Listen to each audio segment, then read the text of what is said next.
자, 우리 신약교회, 우리 성도들, 우리 그리스도인들에게 있어서 특별히 성령에 대해서 참 바르게 잘 알아야 됩니다.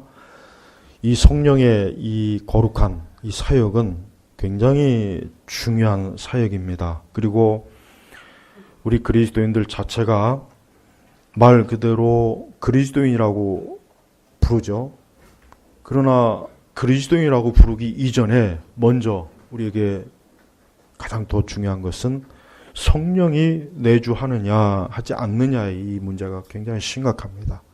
그리스도인은 어떻게 보면 표면적으로 모방할 수도 있고 그리스도인이라고 자기가 생각할 수도 있고 다른 사람이 그리스도로 봐줄 수도 있지만 그러나 성령은 안 돼요. 성령은 모방이 안 됩니다. 우리는 특별히 지금 우리 시대는 지나치게 성령에 대해서 잘못된 관점이 사실 문제이긴 하지만 그러나 성령은 이 교회를 주도하시는 분이에요. 그건 분명합니다. 그리스도께서 승천하신 이후에 예수님께서는 성령의 보혜사 성령을 보내주시겠다고 했어요. 그래서 사도행전에 보면은 이 성령의 강림, 이 성령의 강림이 사실 교회의 시작이 되는 거예요. 물론 우리가 신학적으로 구약에 이미 광야교회가 있었고 구약에 이미 하나님의 거룩한 교회는 영적으로 임재한 건 사실이지만 그러나 본격적으로 예수 그리스도의 몸된 교회가 세워진 것은 사도행전의 성령의 강림, 그 시기를 딱 봐야 되는 거예요. 그래서 우리가 신약교회 했을 때 그 신약교회 시점이 언제냐면 사도행전에 나온 성령의 강림 이후부터 이제 보통 신약교회라고 합니다. 그리고 신약교회는 구약에 있는 교회와 차이는 뭐냐면 구약에 있는 교회는 말 그대로 유대인을 위한 어떤 선민적 의미가 있고 신약의 교회는 뭡니까? 이제는 모든 민족에게 그리스도께서 말씀하신 것처럼 이 복음이 땅끝까지 전파되는 게 하나님의 뜻이고 그리스도의 뜻이고 그리고 성령께서는 이제 그리스도께서 승천하신 이후에 이제 성령께서는 주님이 재림하시기 전까지 이 지상에 있는 교회를 어때요? 이 지상에 있는 교회를 이제 그리스도의 구속의 그 목적에 맞게 이 교회를 이제는 세워나가시는 거예요. 그래서 우리는 신약교회가 성령의 역사가 있고 성령의 권능이 있고 성령의 임재가 있다는 것은 사실입니다. 우리가 오순절주의자들이 성령에 대해서 잘못 말한 것도 많지만 그들이 또 성령에 대해서 바르게 말한 것도 있다는 것을 우리는 놓치면 안 되겠습니다. 자, 그 중에서도 가장 중요한 것은 우리는 한 사람이라고 하는 우리는 한 사람, 하나님이 창조한 이 사람이 아담과 하와 이후에 타락했습니다.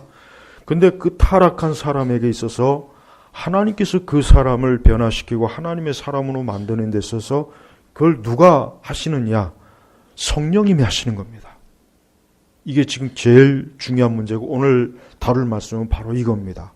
자, 우리는 이 사람, 우리는 우리 기독교 신앙이라고 하는 것은 단순히 사람에 대해서 어떤 도덕적, 윤리적 감화를 주는 게 아닙니다. 단순히 사람을 그냥 약간 좋은 사람으로 변화시키는 것도 아니고 좀 더 나은 사람, 괜찮은 사람, 그게 아닙니다. 우리는 성경적 표현대로 새로운 피조물이 되는 거예요. 새로운 피조물이 되는 거예요. 새 사람이라고 그랬어요. 새 사람. 그럼 이 새 사람을 어떻게 해서 새 사람이 되느냐? 어떻게 해서 그럼 새 사람이 되느냐? 교육으로 되는 것이 아닙니다. 많이 배운다고 해서 새 사람이 되는 것이 아닙니다. 어떤 많은 예의, 철학, 어떤 훈련을 받는다고 해서 새 사람이 되는 게 아닙니다. 물론 그 자체로도 가치는 있지만 사람을 근본적으로 변화시키지는 않는 것. 그래서 우리 그리스도인들 자신이 무엇보다 알아야 될 것은 한 사람이 새 사람으로 새로운 피조물로 변하는 데 있어서 가장 그것을 주도하시는 분 누구냐? 바로 성령이 하시는 거예요. 그래서 우리는 이 성령에 대해서 반드시 알아야 되고 우리 개인적으로 성령의 역사, 성령의 권능, 성령의 임재, 성령의 그 모든 사역들을 우리는 제대로 알아야 될 필요가 있습니다. 무엇보다도 성령은 어떤 일을 하시느냐? 성령은 사람을 변화시켜요. 그러니까 성령은 사람을 근본적으로 변화시켜. 어떻게 근본적으로 변화시키냐? 그를 이제 뭡니까? 하나님의 사람으로 변화시키는 거예요. 자, 오늘 이거 보면은 사실 로마서 8장 전반부는 쉽게 얘기하면은 성령에 대한, 즉 성령의 사역에 대한 가장 중요한 가르침이 이 로마서 8장 전반부에 사실은 있습니다. 그래서 이 성령께서는 2절에 보니까 이는 그리스도 예수님 안에 있는 생명의 성령의 법이, 여기서 보면 어때요? 생명의 성령의 법이 죄와 사망의 법에서 너를 해방했기 때문이다. 자, 애초부터 사람은 어때요? 이 죄와 사망에 매여 있는 존재예요. 이 죄와 사망에 매여 있는 거예요. 이 땅에 태어나서 어머니 뱃속에서 태어나는 모든 사람은 죄와 사망에 어때요? 매여 있는 거예요. 이게 인간의 본래적 상태가 바로 이 모습이에요. 이걸 잘 깨달아야 됩니다. 사람은 단순히 그냥 악한 것이 아닙니다.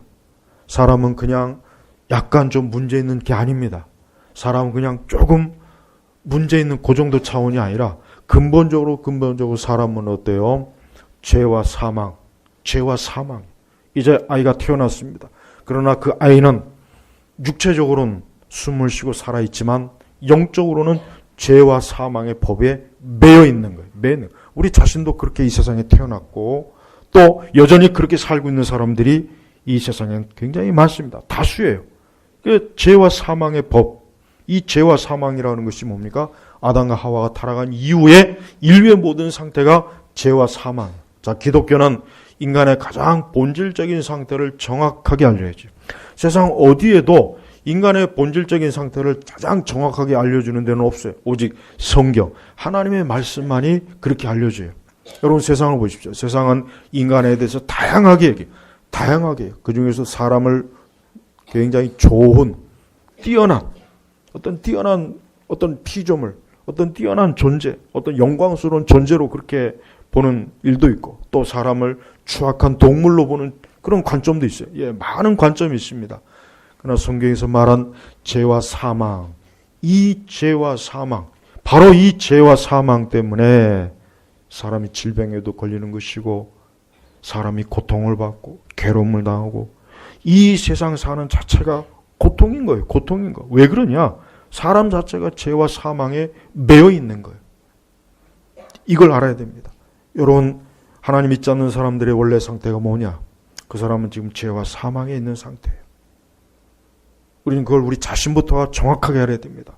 우리는 사람들을 볼 때 단순히 그 사람의 겉표면, 그가 어떤 지성인이다, 가문이 좋다, 외모가 뛰어나다, 굉장히 세련되었다, 뭔가 그 사람이 꽤 괜찮은 사람이다, 이것이 아니라 그 사람의 본질적 상태가 뭐냐 알아야 돼요.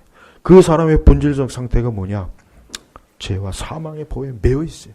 그럼 이 죄와 사망의 법에서 매여 있다면은 그 사람들이 삶은 어떻습니까? 당연히 거기에 어울리는 그러한 영향을 받는 삶이 되겠죠. 특별히 여러분, 우리 갈라디아서 5장 16절부터 21절에 한번 보겠습니다.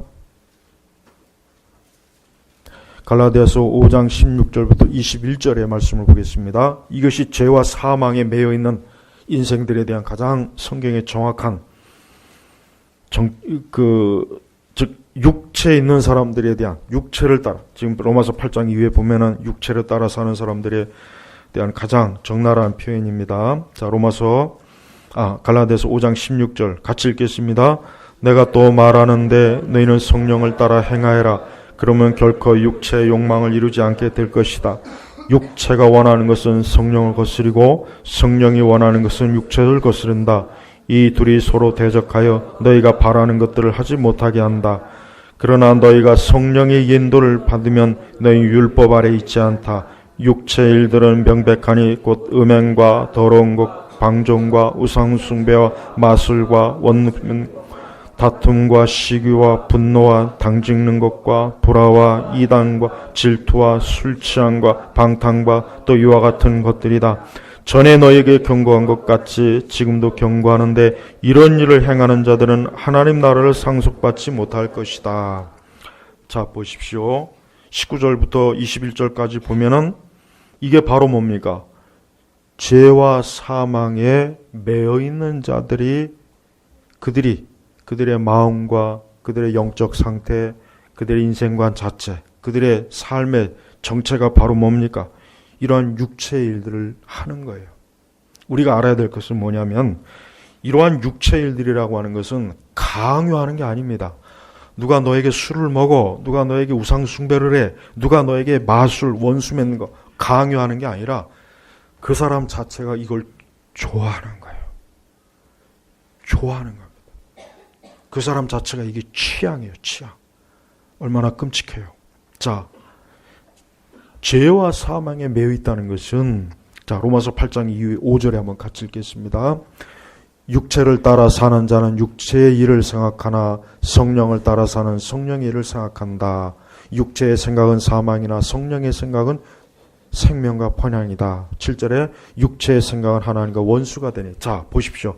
로마서 8장 지금 보면은 사실 1장부터 쭉 계속 보면은 가장 두드러진 표현이 뭐냐면 육체를 따라, 육체의 생각, 육체에 있는 자들, 육체 안에 이 육체 이게 계속 나와요. 그럼 도대체 여기서 말하는 육체란 뭐냐? 육체란 뭐냐 이거? 이거는 바로 죄와 사망에 있는 타락한 본성의 상태라고 여기는 되는 거예요. 그러니까 기독교는 육신을 우리가 가지고 있는 육체를 무시하지 않아요. 잘못 알고 있는 분들은 고행을 하거나 자기 몸에 채찍질을 하거나 어떤 많은 금식을 해서 자기 육체를 다스린다고 생각하는데 그래도 안 됩니다. 본성적으로 솟아나오는 거예요. 즉 죄와 사매라고 하는 이 본질적 기질이 어떻게 하느냐? 계속 육체를 따라 살게 해요. 육체의 생각을 하게 해요. 육체 안에 있게 합니다. 그리고 아까 얘기했지만 그 육체 일들이 명백하니 하면서 성경에서 뭐라고 했습니까? 거기서 음행, 더러운 것, 방종, 우상 숭배, 마술, 원수 맺는 것, 다툼, 시기, 분노, 당짓는 것, 불화, 이단. 이단에 빠진 자들도 이게 뭐예요? 육체에 속한 자들이에요. 우상 숭배, 마술, 원수 맺는 것, 다툼, 시기, 분노, 당짓는 것, 불화, 이단, 질투, 술 취함. 교회 다니는 분들 중에 술 취하는 사람들이 있어요. 예? 교회 다니면서 술 취하는 걸 죄가 아니라고 그렇게 덮어주는 아주 잘못된 그 거짓 교사들도 많고, 술 취함, 그다음에 방탕. 자, 보십시오. 육체의 일들이라고 하는 게 바로 이런 거예요.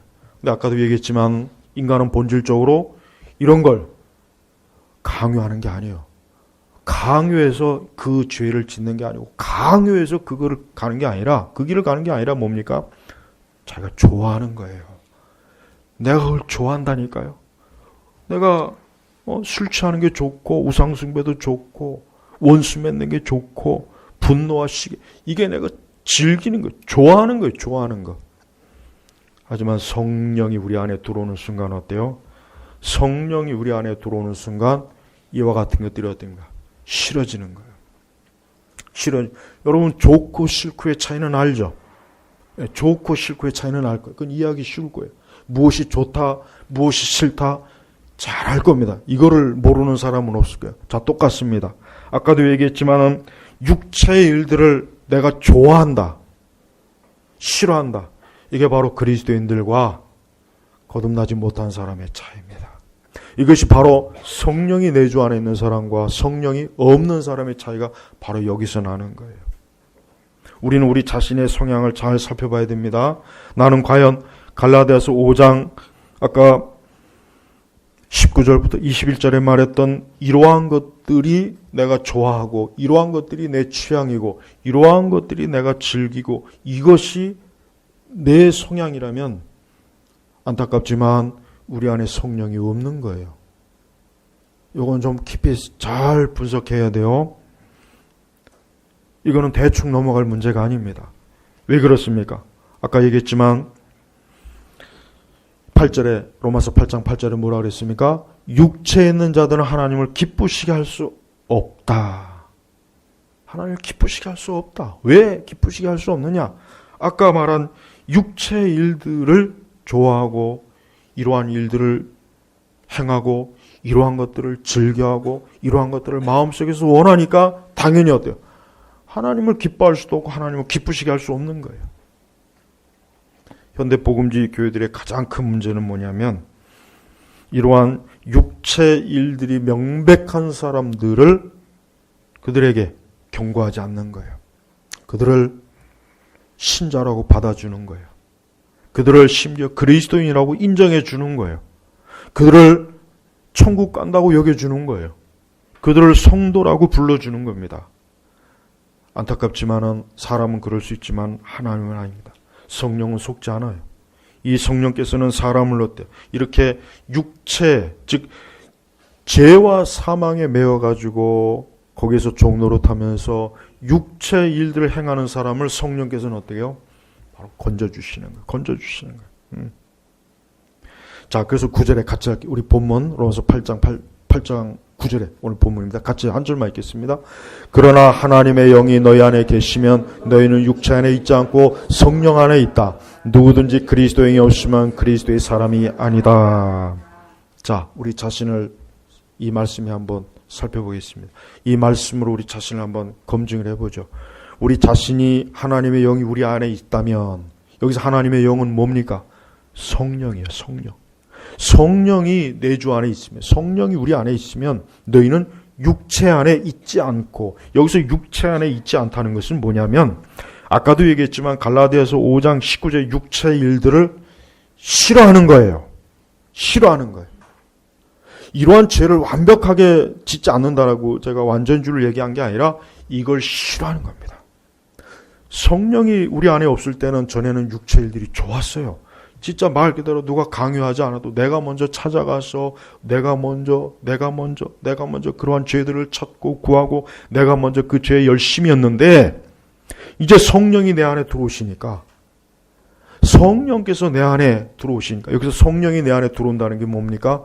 바로 그게 중생입니다. 그게 거듭남이에요. 우리가 중생과 거듭남에서 굉장히 복잡한 많은 얘기 있지만 가장 그냥 쉽게 얘기하면 하나님의 영이 우리 안에 들어오는 거예요. 하나님의 영이 우리 안에 들어오는 거예요.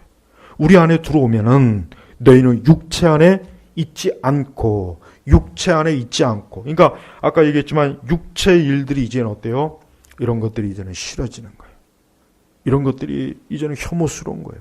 동성애가 혐오스러운 겁니다. 우상숭배가 혐오스러운 겁니다. 옛날에는 아무렇지도 않게 오히려 내가 더 즐겨했고 오히려 내가 거기에 더 적극적으로 뛰어들었는데 성령이 내주하니까 이젠 저게 더럽구나. 이게 지저분한 것이구나. 이게 악한 것이구나. 하고 어때요? 이제는 죄와 사방의 법에서 어때요? 너를 해방. 자, 해방. 자, 여러분 우리나라가 일본의 집에서 해방됐죠. 근데 엄밀히 얘기해서 우리 스스로가 힘이 있어서 우리가 해방시킨 게 아니죠. 누가 해방시켜줬습니까? 미국이 해방시켜준 거예요. 미국이 해방시켜준 거예요. 에? 이건 분명히 다 알죠.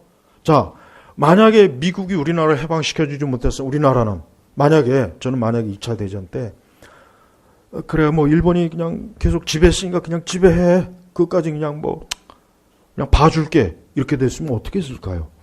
그럼 우리나라는 계속 일본의 지배를 받는 거예요.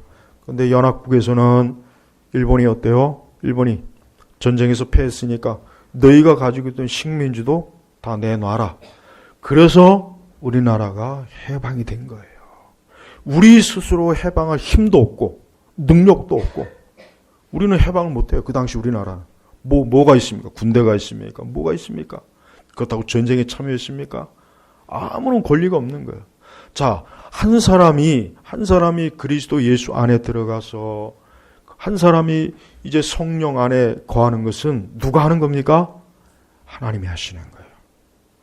더 정확하게 얘기하면 성령이 주도하시는 거예요. 그래서 우리가 이 성령에 대해서 중요성을 알아야 돼요. 개혁교회는 심지어 이 성령에 대해서도 좀 소극적이에요. 왜? 저도 이해는 해요. 하도 이제 성령 은사주의자들이나 이런 사람들이 하도 교회를 어지럽히니까 좀 그런 면이 있지만 하지만 우리가 성경에서 가르치는 이 말씀에 그대로 우리가 가르쳐야죠. 그렇죠? 자, 그렇습니다. 너희는 육체 안에 있지 않고 우리가 지금 그런 상태입니까? 우리가 지금 육체 안에 있지 않으려면 어떻게 되겠습니까? 성령이 우리 안에 있어야 되는 거예요. 저는 방언한다는 사람들한테 그들은 방언을 자꾸 성령의 그 어떤 성령 받은 증거라고 하잖아요. 대표적으로. 그런데 그렇게 방언 받은 사람이 왜 갈라디아서 5장 19절부터 21절에 죄는 왜 짓습니까? 아니 성령 받았다면서 성령 받아서 방언하는데 왜 갈라디아서 5장 19절 20절 21절에 죄를 여전히 쫓아가고 있느냐 이거. 왜 그 죄를 여전히 좋아하고 그 죄에 여전히 매여 있느냐 이거예요. 그게 그들의 잘못이에요. 즉 그들이 말하는 방언은 일단 성경적인 방언도 아니거니와 저는 그들이 정말 성령이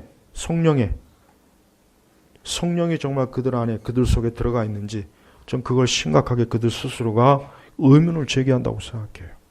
그래서 자 하나님께서는 분명히 로마서에 말씀했습니다. 육체에 있는 자들은 하나님을 기쁘시게 할 수 없다. 이 말은 뭐냐면 성령이 아직 내주하지 않는 사람은 하나님 기쁘시게 할 수 없어요. 자 여기에서 제가 좀 더 도전적으로 얘기한다면 성령이 내주하지 않는 상태에서 그 사람이 하는 예배, 그 사람이 하는 어떤 것도 하나님을 기쁘게 하는 게 아닙니다.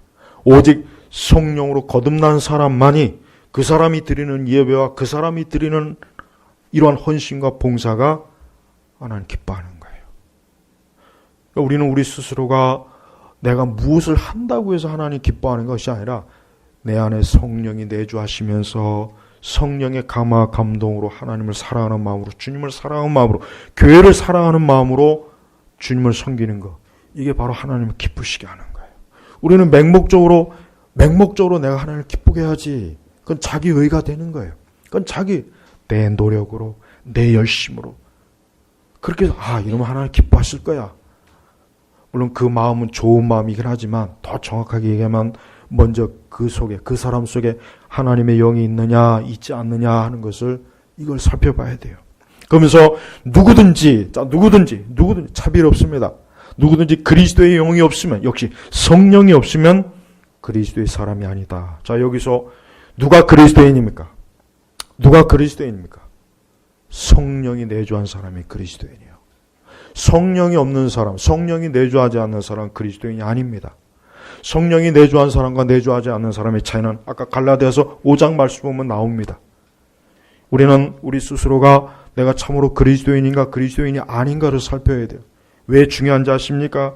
여전히 그리스도인이 아니라면 그 사람은 하나님의 자녀가 아니에요. 그 사람은 여전히 자연인 상태예요. 즉 여전히 뭐예요? 죄와 사망에 거기에 매여 있는 거예요. 거기에 놓여 있는 거예요. 아직도 해방이 안 된 거예요. 아직도 해방되질 않았어요. 아직도 노예가 되어가지고 계속 죄를 짓고 육체를 하고 그걸 즐겨해요. 변함이 없는 거예요. 변함이 없습니다. 이건 환경의 문제가 아닙니다. 어떤 신분의 문제가 아닙니다. 육체에 속한 자는 어딜 가다나도 육체를 하게 돼 있고 하나님의 성령이 내주한 사람은 어딜 갖다 놔도 어디에 있든지 그 사람은 하나님의 성령에 의해서 지배를 받게 되는 거예요. 우리 성도 여러분 오늘 이 오후에 이 말씀을 잘 들으셔야 됩니다. 이 말씀은 우리에게 굉장히 중요한 말씀이에요. 저는 많은 우리 교회를 다니시는 분들이 정말 꼭 그리스도인이 되길 원해요. 그리스도인이 되어야 됩니다. 그리스도인이 되지 않으면 소망이 없기 때문에 그러는 거예요. 그리스도인이 되지 않으면 그 사람에겐 영원한 하나님의 진노만 있기 때문에 그래요. 다음 생에 보장을 할 수가 없어서 그러는 거예요. 그러니 제발 내 자신이 내 안에 성령이 있느냐 없느냐에 대해서는 분별을 해야 돼요. 성령은 사람을 변화시켜요. 아까도 얘기했지만 인간의 마음과 생각과 이러한 내적 이러한 것들이 변화됩니다. 성령이 내주하면 변화됩니다. 그래서 여러분 교도소 선교회 하는 분들의 얘기를 들어보면은 그렇게 포악하고 그렇게 악한 짓을 사회에서 저지르다가 감옥에 왔는데 이 사람들이 예수 그리스도를 진정으로 영접하고 난 다음에는 정말 이 세상 그 누구보다도 천사 같은 사람이요 순한 사람으로 바뀌었다는 간증을 많이 해요. 왜 그렇습니까? 그 이유가 뭘까요? 뭐 교도소에 있었기 때문에? 아니에요. 그 사람이 무슨 좋은 교정 제도를 받았기 때문에? 아닙니다. 그 안에서 책을 많이 읽어서 그 안에서 도덕과 윤리 교육을 많이 받아서 그 안에서 공부를 많이 해서? 아니에요. 하나님의 성령이 그 안에 들어가니까 어때요? 이제 그 사람이 감옥에 있던 감옥에서 벗어나던 이제는 하나님의 사람이 된 거예요.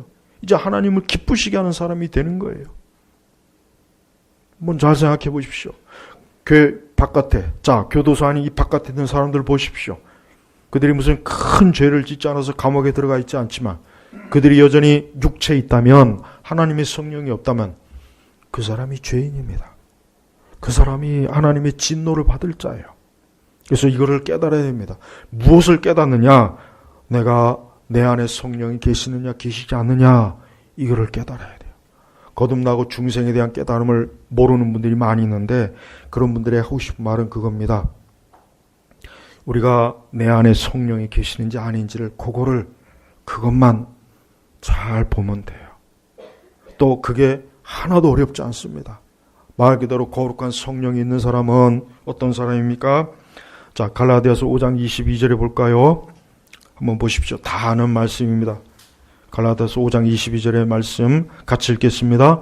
그러나 성령의 열매는 사랑과 기쁨과 화평과 오래 참음과 친절함과 선함과 충성과. 내가 내 안에 그리스도의 영이 있는 사람은 이런 성령의 열매를 어떻게 해요? 맺어요. 설령 이것을 하루아침에 한 번에 완전히 맺는 건 아니지만 계속해서 이러한 열매들이 어때요? 맺어지는 거예요. 전에는 아까 했지만 육체 일들을 행하는 이러한 일들이 명백했어요. 내 삶이 아주 뚜렷했습니다. 내 삶의 육체 일들은 누구도 부정할 수 없을 만큼 나도 알고 남도 알았어요. 그런데 이제 성령이, 하나님의 그리스도의 영이 내 안에 들어오니까 세상에 갑자기 사랑이 생겨요. 기쁨이 있어요. 화평, 오래 참음, 친절함, 선한 충성. 여러분, 이게 도덕과 윤리로 된다고 생각합니까? 이게 도덕과 윤리로 될 것 같으면은 우리나라 2조 500년 역사를 보십시오. 얼마나 우리나라 역사뿐이겠어요? 동서양 역사를 보십시오. 그렇게 좋은 윤리학자, 윤리 철학, 도덕과 윤리, 그 뛰어난 것들이 많았지만 사람을 변화시켰냐 이거예요. 변화시키지 않았어요. 내 안에 성령의 그리스도의 영이 있는지 없는지는 이 성령의 열매가 있는지 없는지를 보면 알 수가 있습니다. 이걸 통해서 내 속에 그리스도의 영이 있구나, 내가 그리스도인이구나 할 수 있고, 이 열매가 없으면, 이 열매는 한꺼번에 열리는 열매예요. 순차적으로 열매 맺는 게 아닙니다. 먼저 사랑 열리고 그 다음 기쁨, 아니에요. 한 번에 열리는 거예요.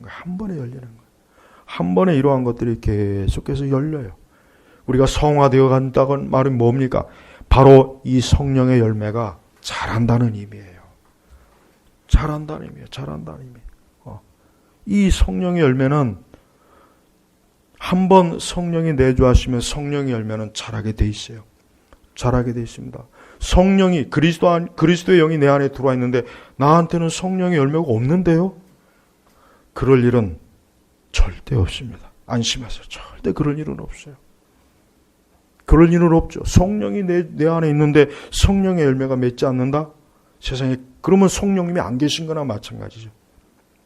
우리 성도 여러분, 로마서 8장이, 특별히 로마서 5장, 6장, 7장, 8장이 특별히 우리 그리스도인들이 가장 중요하게 봐야 돼요. 제가 5장, 6장, 7장, 8장 순차적으로 다 할 겁니다.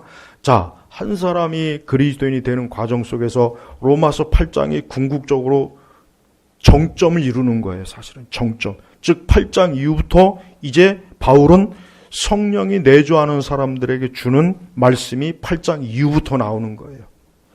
로마서 8장 이후부터는 불신자에게 주는 말이 아닙니다. 사실은. 왜? 그들은 애초부터 아직 거듭나지도 못했고 그리스도인이 아니기 때문에 로마서 8장 이후의 말씀은 그들에게 해당이 안 되는 거예요. 오직 신자에게만. 아까 갈라디아서도 마찬가지예요. 갈라디아서 5장도 누구에게만 주는 겁니까? 갈라디아 교회 성도들에게 준 거예요. 그러니까 거듭나고 중생한 사람은 이제부터는 성령의, 즉 육체의 일을, 육체의 생각, 육체의 것들을 이제 어때요? 그 자신이 이제 싫어하는 거예요. 싫어하라고 해서 싫어하는 게 아니에요. 싫어하라는 걸 배웠다고 해서 싫어하는 게 아니라 성령, 그리스도의 영이 내 안에 들어오는 순간 싫어지는 거예요. 싫어지는 겁니다.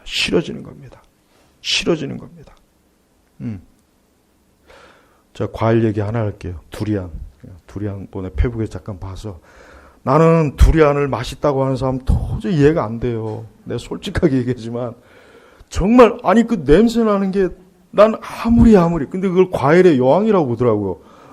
저도 몇 번 먹어보려고 그렇게 여겨보려고 했어요. 그래 과일의 여왕이다. 과일의 여왕이다. 내 스스로가 막 세뇌를 시켜면서 그래도 안 돼요.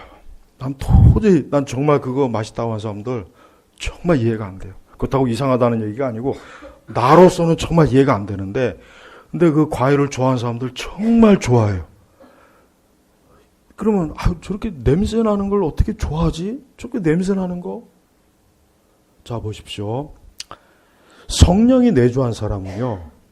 이제 성령이 내주한 사람은 누가 가르치지 않아도 이 세상 죄악들에 대해서 어때요? 저거 싫어하는 마음이 생겨요. 근데 그리스도인이 없는 사람은 어때요? 야, 이렇게 좋은 게 세상에 어디 있는데? 이건 지금 영적으로 비유를 든 거예요. 제가 혹시라도 두리안 좋아하는 분들이 성령이 없다 그렇게 얘기하는 건 아니고, 그런 오해는 하지 마시고. 자, 보십시오. 한 사람의 취향이라는 건 억지로 안 돼요. 고수. 저는 고수도 도저히 못 먹습니다. 저 개인적으로 고수 들어가면은 아예 손도 못 대요. 근데 어떤 분들은 세상에 고수가 안 들어가면 그게 음식이냐? 보십시오. 근데 나는 어떻게 안 돼요. 저도 고수 먹어보려고 노력했어요. 근데 도저히 안 돼요. 비유가 상해요. 안 되더라고요. 왜 안 되는지는 모르겠어요. 왜? 무슨 고수하고 뭐 원수가 졌는지. 근데 어떤 사람은 고수가 안 들어가면 이게 무슨 음식이냐고 이 고수만 찾아요. 자 보십시오. 그리스도에 있는 것과 없는 거에 제가 그걸 지금 비유를 들려고 가장 음식에 대한 비유를 들은 거예요. 저는 중국에 가면 제일 고역이 뭐냐면 향 들은 음식 정말 못 먹습니다. 차라리 굶고 말지. 차라리 그냥 냉수만 먹고 말지. 그렇지만 중국 사람들은 이 음식에 향이 없으면 그 사람 이게 무슨 음식이냐 이게 무슨 개밥이냐 못 먹어요. 그 사람들은 오히려 싫어해요. 자 보십시오. 이건 분명히 선천적 기질적 문제예요. 뭔가 자 그리스도의 영이 없던 사람이 그리스도의 영이 생기면 어떻게 되냐면 바뀌는 거예요. 내가 그렇게 육체의 일들을 좋아했고 기뻐했고 즐겨 찾고 난 이거 없으면 못 살아 했던 사람이 그리스도의 영이 내 안에 들어온 순간 성령께서 나를 바꿔주는 거예요. 본인도 그게 신기한 거예요. 아니 내가 이렇게 싫어했는데 내가 이렇게 좋아했는데 이게 왜 싫어지지? 왜 이거 내가 싫어지지? 이게 하나님의 영이 내 속에서 역사하는구나 깨닫는 것입니다. 성도 여러분, 오늘 로마서 8장 1절에서 11절 그 다음에 그 이후에 12절부터 계속 보면은 바울이 얼마나 성령 안에 있는 그리스도에서 성령 안에 있는 사람에 대해서 얼마나 집요하게 왜 그렇습니까? 그리스도의 영이 없는 사람은 너무나 명확하거든요. 그들은 육체에 있기 때문에 육체의 생각, 육체에 따라 살고 육신의 생각, 육체 계속해서 육에 있는 것밖에 모르는 거예요. 이 현세의 일들, 육신의 계획, 육신의 야망, 육신의 욕심, 그들에게 영적인 건 아예 영적인 건 아예요. 감각 자체가 없는 거예요. 그래서 그들에게 하나님에 대해서 천사에 대해서 성경에 얘기하면은 그게 뭐야 못 알아들어요. 그들이 머리가 나빠서 그런 게 아니에요. 지능이 없어서 그런 게 아니라 그들은 죄와 사망에 죽어있기 때문에 그러는 것입니다. 오늘 이 자리에 있는 우리 교우 여러분들 가운데 이 말씀을 잘 들으십시오. 내 안에 그리스도의 영이 있느냐 없느냐 이거 신중하게 생각해야 돼요. 그리스도의 영이 없으면 우리는 결국 하나님을 기뻐하지 않아요. 하나님 좋아하지 않습니다. 거룩과 성결을 좋아하지 않습니다. 그냥 학습된, 교육된, 그냥 어릴 때부터 내려온 종교적 영향에 의해서 내가 그 숙달된 것뿐이지 내 속에는 알아요. 깊이 파헤치면 내가 무엇을 정말 좋아하는지 알 수가 있어요. 알 수가 있단 말이에요. 10절로 보겠습니다. 로마서 8장 10절. 그리스도께서 너희 안에 계시면 몸은 죄로 말미암아 죽은 것이나 영은 위로 말미암아 산 것이다. 자, 결국 바울은 하나님의 영, 성령이 내 안에 있는 게 결국 뭡니까? 예수님께서 우리 안에 있는 거라는 거예요. 우리가 보통 예수님이 우리 안에 있어 그러잖아요.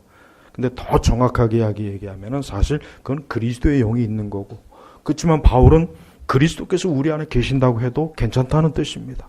그러니까 우리 거듭난 성도들은 예수님이 내 안에 계셔라고 해도 사실 무방해요. 성경에서 그렇게 가르치니까. 그러면서 몸은 죄로 말미암아 죽은 것이나, 이게 뭡니까? 육체. 그는 이제 육체가 죽은 거예요. 더 이상 육체에 대해서 그의 근원이 돼 관심이 없어요.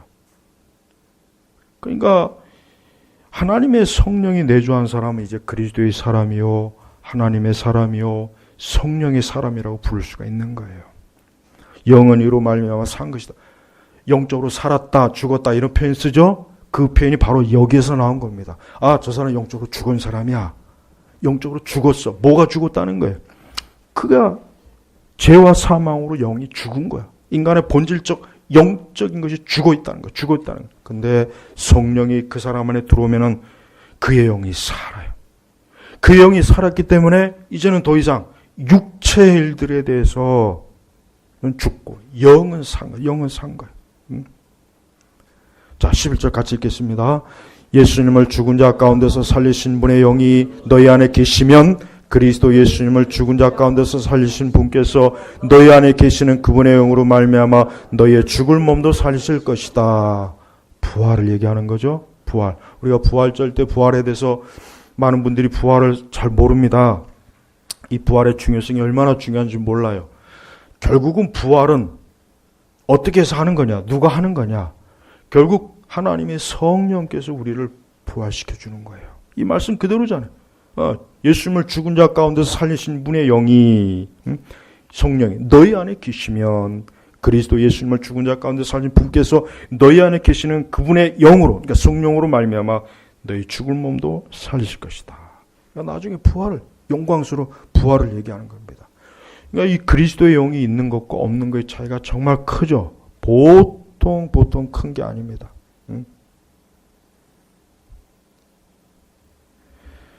그 위에도 계속 보면 알겠지만 성령으로 말미암아 우리에게 주어지는 하나님의 은혜가 굉장히 많습니다. 그래서 특별히 우리 성도들은 13절에 너희가 육체를 따라 살면 반드시 죽을 것이나 성령으로 몸의 행실을 죽이며 살 것이다. 누구든지 하나님의 영으로 인도함을 받는 자들은 하나님의 아들들이다. 15절에 결정적으로 너희는 다시 두려움에 이르게 하는 종의 영을 받지 않고 양자의 영을, 즉 성령을 받았으므로 그 영으로 아버지라 부르는 거예요. 하나님 믿지 않는 사람이 하나님을 아버지라고 부르지 못해요. 그럴 마음이 없습니다. 억지로 그냥 그래 하나님 아버지. 그러나 그 마음에는 그게 무슨 뜻인지도 모르고 하는 거예요. 그냥 연기하는 거예요. 연극하는 거예요. 그러나 성령이 진짜 내주하는 사람은 날마다 그 심령 속에서 하나님 아버지를 찾아요. 여러분 어린아이가 누구 찾습니까? 엄마를 찾잖아요. 부모를 찾잖아요. 그러니까 그리스도의 영이 들어온 사람은 이제는 어때요? 계속해서 하나님을 찾아요. 그리스도를 찾습니다. 성령을 찾습니다. 계속해서 그 내주하시는 거룩하신 하나님이 자꾸 그에게 갈급해지는 거예요. 그러니 당연히 아까 갈라디아서 5장에서 말했던 육체의 일들은 멀어질 수밖에 없어요. 이게 싫을 수밖에 없는 거예요. 하나님과 죄를 동시에 찾을 수는 없잖아요. 어느 한쪽만 찾지 동시에 어떻게 찾습니까? 교회 안에 그리스도의 영이 없는 사람이 많습니다. 교회 안에 그리스도의 영이 없으면서 자기를 그리스도인으로 여기는 분들이 많이 있어요. 이게 얼마나 큰 영적 재앙입니까? 성경은 분명히 하나님의 영이 있는 것과 없는 것의 차이를 명백하게 가르쳐 줬음에도 불구하고 자기 자신이 그리스도의 영이 없다는 걸 인식을 못하는 거예요. 관심이 없어요.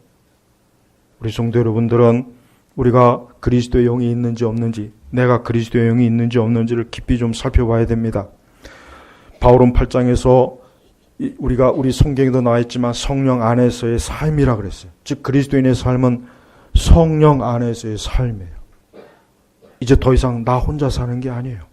하나님의 영이 내 안에서 같이 사는 거예요. 같이 밥 먹고 같이 공부도 하고 직장에도 가고 그래서 성령과 보조를 맞추며 사는, 우리 혼자 사는 게 아니에요. 혼자 산다고 생각합니까? 그것도 좀 깊이 생각해야 돼요. 진짜 성령이 내주하는 사람은 오늘도 성령께서 나와 함께 하시고 내 발걸음을 인도하시고 내 기도를 들으시고 내 근심과 염려도 하시고 내가 탄식하는 것도 하나님 성령께서 대신 중보자로서 알려주시고 매사에 늘 성령에 민감해요. 그래서 에베소서에 뭐라 그랬습니까? 성령에 충만하라 그랬잖아요. 성령에 충만하라 그랬어요. 네. 우리 성도들은 이 세상, 이 악한 세상, 원수 마귀가 있고 불신앙자들이 가득하고 우리 주변에는 사방천지로 죄악이 가득한 곳에서 우리가 어떻게 살아갈 수가 있겠어요? 성령이 내주하지 않으면 살 수가 없습니다. 성령이 내주하지 않으면 성령께서 우리를 주도해 주시지 않고 성령께서 우리와 함께 하지 않는다면 우리 스스로 어떻게 이거를 이겨낼 수가 있겠습니까? 그건 힘들어요. 그건 불가능해요. 그래서 그리스도의 영이 없는 사람은 처음에는 뭔가 영적으로 사는 것 같지만 가만히 지켜보면 다 육적으로 넘어져요. 육적으로 무너져요. 아까 얘기했지만 성령의 열매가 없어요. 이러면 안 되지, 이러면 안 되지, 이러면 안 돼. 아니에요. 결심한다고 해서 될 문제가 아닙니다. 성령이 내 안에 있어야만 성령의 열매가 맺는 것이고 육체를 안 하는 것이에요. 그래서 7절에도 그랬죠. 로마서 8장 7절에 같이 읽겠습니다. 육체의 생각은 하나님께 원수가 되니 그것은 하나님의 법에 복종하려는 뿐 아니라 복종할 수도 없다. 자, 그렇죠? 복종할 수도 없다. 없다 그랬어요. 없다. 복종할 수도 없다. 이게 중요한 겁니다. 그러니까 그리스도의 영이 없으면은 하나님의 뜻을 따라 살 수가 없습니다. 그러니까 아예 못하는 거예요. 불가능한 거예요. 불가능한 거예요. 요 말이 참 없었으면 좋겠어요. 저는 솔직히. 복종할 수도 없다. 요 문장, 요 말씀만 없다면 참 좋겠는데 성령께서는 정확하게 계시했어요. 복종할 수도 없다. 복종할 수도 없다. 내가 아무리 난 하나님의 뜻대로 살고 싶어 하지만 그 가는 길을 보면은 전부 다 하나님의 뜻과는 반대가 되는 길로 가는 거예요. 죄악된 길로 가는 거예요. 육체의 길로 가는 거예요. 하나님 기뻐하시는 길로 계속 가는 거예요. 할 수도 없다. 복종할 수도 없다. 왜? 그리스도의 영이 내 안에 없으니까. 왜? 저는 많은 분들이 신앙생활에 어려움을 겪는다는 걸 가만히 들어보면은 사실 본질적으로 얘기하면은 그 속에 그리스도의 영이 없어서 사실 그런 거예요. 근데 차마 그런 얘기 하기가 참 그래요. 그러면은 내가 그리스도의 영이 아니란 얘기잖아요. 제대로 알아들으면. 그게 그에게는 충격이거든요. 나는 이제까지 그리스도인이라고 여기며 살았는데 아니 그리스도인이 아니라뇨. 그게 무슨 말씀입니까? 이게 굉장히 충격적이거든요. 하지만 이게 더 정확한 복음입니다. 이게 정확한 말씀이에요. 이게 바로 청교도와 에드워즈가 말한 것이고 오웬이 말하는 것이고 이것이 바로 핑크나 로이드 존스나 스펄천이 목사님이 말한 거예요. 바로 이겁니다. 이게 정확한 복음이에요. 공연히 그리스도의 영이 없는 사람을 있다고 다독여주면 안 됩니다. 나중에 다 드러나거든요. 드러납니다. 그리고 더 정직한 사람은 자기 안에 그리스도의 영이 없다는 걸 알아요. 아는데 불구하고 그리스도의 영이 없는 것 같지만 있는 것처럼 자꾸 하려고 하는데 안 됩니다. 복종할 수도 없다. 하고 싶어도 안 되는 거예요. 하고 싶어도 안 되는 거예요. 존 버년은 그가 거듭나고 회심하는 걸 수년 동안 죽고 싶어 할 정도로 자기도 그리스도 안에서 그리스도를 따르고 하나님을 사랑하고 싶었는데 그게 안 됐어요. 그래서 엄청나게 번연의 갈등을 많이 했습니다. 그러다가 어느 날 갑자기 번연이 진짜 하나님의 영의 감동을 받아서 그리스도인이 되었어요. 그때서야 번연이 어때요? 그리스도의 법을 따르는 것이 쉽고 하나도 어렵지 않고 오히려 그게 더 좋았던 거예요. 근데 그 전에는 아니었습니다. 그 전에는 어거지 기쁨이 없이 그냥 갔던 거예요. 이 차이가 어디서 납니까? 성령에서 차이 나는 겁니다. 우리 안에 성령이 있어야 됩니다. 사람이 성령이 없으면 그 사람은 죄인이에요. 죄와 사망의 법에 여전히 묶여 있는 거예요. 묶여 있는 거예요. 묶여서 노예 노릇하는 거예요. 마귀의 노릇도 하는 거예요. 자유가 없어요. 계속 질질. 아까 얘기했지만은 갈라디아서 5장 이 육체의 일을 계속 그냥 따라가요. 그걸 즐깁니다. 거기에 마음이 가고 생각이 가고 뜻이 가고 길이 가고 발걸음이 가고 그쪽으로 향하게 돼 있습니다. 그러나 하나님께서 해방시킬 때 그리스도께서 해방시키니까 이제는 더 이상 이런 육체의 일들이 매이지 않는 거예요. 여기 노예가 되지 않는 것입니다. 진정 예수 그리스도를 믿기를 원하시는 분들은 그리스도의 영이 내게 오시옵소서, 내 주 안에 그리스도의 영을 보내주시옵소서 하나님께 기도해야 됩니다. 그리스도의 영이 없는 사람은 하나님 기쁘게 할 수 없습니다. 그는 육체에 있기 때문에 여전히 그리스도하고는 상관이 없는 사람, 하나님과 상관이 없는 거예요. 거룩한 천국과 상관이 없는 거예요. 영생과 상관이 없는 겁니다. 이게 얼마나 중대한 문제입니까? 이건 간단한 문제가 아니에요. 이것은 그냥 그렇구나 하고 잊어버릴 문제가 아니라 내 영원한 생명과 관계된 문제예요.